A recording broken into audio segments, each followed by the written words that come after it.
کیا بات ہے عرفان بھائی، ڈسٹرب لگ رہے ہیں؟ بس یار کیا بتاؤں، میرے ابو مجھ سے محبت نہیں کرتے. کیا مطلب؟ دیکھو نا، جب دیکھو ڈانٹتے رہتے ہیں. ابھی بھی گھر سب کے سامنے مجھے ڈانٹ دیا. ہر بات کے لیے منع کرتے رہتے ہیں، یہ نہ کرو وہ نہ کرو، یہاں نہیں جاؤ وہاں نہیں جاؤ. اتفاق سے میرے ابو بھی ایسے ہی ہیں. مجھے تو ایسا لگتا ہے دنیا کے سارے ابو ایک جیسے ہوتے ہیں. صحیح کہہ رہے ہیں آپ. نہ کہیں گھومنے لے کر جاتے ہیں اور نہ ہی کوئی میری فرمائش پوری کرتے ہیں. صرف سنڈے کے سنڈے دیکھنے کو ملتے ہیں، ورنہ صبح جاتے ہیں اور رات کو ہمارے سونے کے بعد آتے ہیں.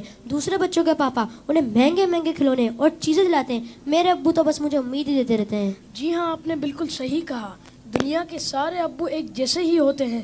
وہ خود سے زیادہ اپنے بچوں اور فیملی کا خیال رکھتے ہیں. کیا آپ نے کبھی یہ سوچا کہ کیا ان کا دل نہیں کرتا ہوگا کہ وہ بھی گھر میں رہیں، سکون سے بیٹھ کر آرام کریں؟ پتہ نہیں، شاید چاہتا تو ہوگا. اور جہاں تک بات ہے آپ کی فرمائشوں کی، تو ان کی سیلری ہی اتنی کم ہوتی ہوگی کہ وہ چاہ کر بھی آپ کی فرمائشیں پوری نہ کر پاتے ہوں. ہو سکتا ہے ہماری ضرورتیں پوری کرنے کے بعد ان کے پاس اتنے پیسے ہی نہ بچتے ہوں کہ وہ ہماری فرمائشوں کو بھی پورا کریں. میں نے اس طرح سے کبھی سوچا ہی نہیں. اور جہاں تک آنکھیں دکھانے کی بات ہے تو یہ بھی ان کی مجبوری ہے کہ ان کی ڈیوٹی ہے کہ وہ ہمیں ہمیشہ بری باتوں سے روکیں اور اچھی باتوں کی ترغیب دیں. اچھا فیضان بھائی، یہ بتائیں آپ کی ضرورتوں میں کوئی کمی آئی ہو؟ نہیں تو بالکل بھی نہیں. کبھی ایسا ہوا کہ آپ بیمار ہوئے ہوں اور آپ کے ابو کو آپ کی فکر نہیں ہوئی؟ ہماری بیماری میں سب سے زیادہ پریشان ہونے والے ہمارے ماں باپ ہیں. آپ کے ابو چھوڑ کر کہیں گھومنے چلے گئے ہوں؟ نہیں تو کبھی نہیں. کبھی ایسا ہوا کہ آپ کے ابو نے خود تو کچھ اچھا کھایا اور آپ کو نہ دیا ہو؟ کبھی نہیں. اگر کوئی اچھی ڈش کم ہوتی ہے تو وہ ہمیں دے دیتے ہیں اور کہتے ہیں تم کھا لو، میرا دل نہیں چاہ رہا. اگر یہ پیار نہیں ہے، محبت نہیں ہے، تو پھر کیا ہے؟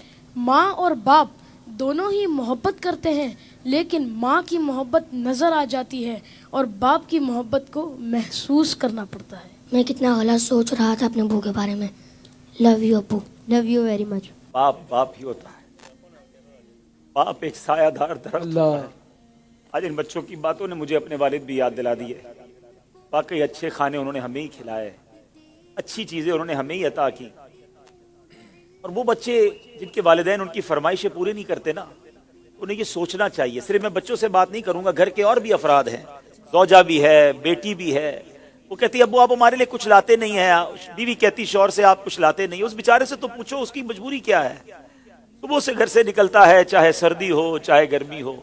کوئی موٹر سائیکل پر جاتا ہے، کوئی بس پہ بیٹھ کے جاتا ہے، کوئی دو بسیں بدل کے جاتا ہے، بارش میں بھی جاتا ہے. کیوں جاتا ہے؟ کہ چھٹی کروں گا تو تنخواہ کم ہو جائے گی. تنخواہ کم ہو جائے گی تو بچوں کو کیسے پورا کروں گا؟ اسکول کی فیس بھی دینی ہے، بچوں کے لیے کپڑے بھی لانے ہیں، کھانا بھی وقت پر لانا ہے. ہر چیز ہمیں تیار ملتی ہے. اس کی سورس کون ہے؟ وہ سورس ہمارے والد ہیں. اور بہت پیاری بات اس بچے نے کہی کہ ماں کا پیار تو نظر آتا ہے، والد کا پیار محسوس کرنا پڑتا ہے. پوچھو ان سے جن کا باپ چلا گیا. والد ایک سایہ دار درخت ہے. کبھی درخت کو دیکھا آپ نے؟ اس کے اوپر کے پتے گرم ہوتے ہیں، وہ ساری دھوپ اپنے اوپر سہ لیتا ہے اور اس کے نیچے اپنے بچوں کو چھاؤں دیتا ہے. اگر لوگ بعض اوقات اپنے والد کی قدر نہیں کرتے، اپنے والد سے الجھتے ہیں، اپنے والد کو برا بھلا کہتے ہیں، یاد رکھیے میرے آقا فرماتے ہیں اس کا مضمون یہ ہے کہ والد کی رضا میں اللہ کی رضا ہے اور والد کی ناراضی میں اللہ کی ناراضی ہے. کبھی اپنے باپ کو ناراض مت کرنا. اگر وہ بوڑھے ہو گئے ہیں تو اب تمہاری باری آئی ہے، ان کی خدمت کرو. انہیں یہ احساس دلاؤ کہ اب میری باری ہے آپ کی خدمت کرنے کی. ہم اپنی ماں کو تو کہہ بیٹھتے کہ ماں میں تم سے بہت پیار کرتا ہوں. میں ساری دنیا کے بچوں سے پوچھتا ہوں کہ کب اپنے باپ کو کہا تھا کہ ابو آئی لو یو، والد صاحب میں آپ سے بہت پیار کرتا ہوں. آپ دنیا میں آج میں جو کچھ ہوں ابا جان میں آپ کی وجہ سے ہوں. یہاں تک پہنچایا مجھے آپ نے ہے.